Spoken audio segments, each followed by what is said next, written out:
This is a really nice container. I think the designer thought about everything. You could store like rice, flour, cereal, oats in this container.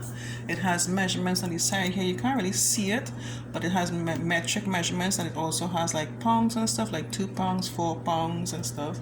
And it has a nice latches that you could seal the contents in. This cup here, like, you could pour the contents out easily. For me, I have one similar to this, but it doesn't have this part on it, and I have to like take a spoon to take out the like my flour and stuff. So this section here is really impresses me a lot.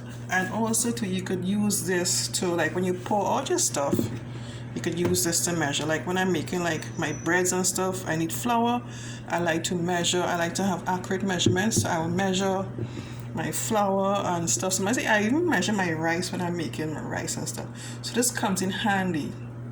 Like when I'm using to measure like flour and the rice, I have to use another piece of tool to do the measurements. So this container was really designed with everything in mind associated with the contents of the container.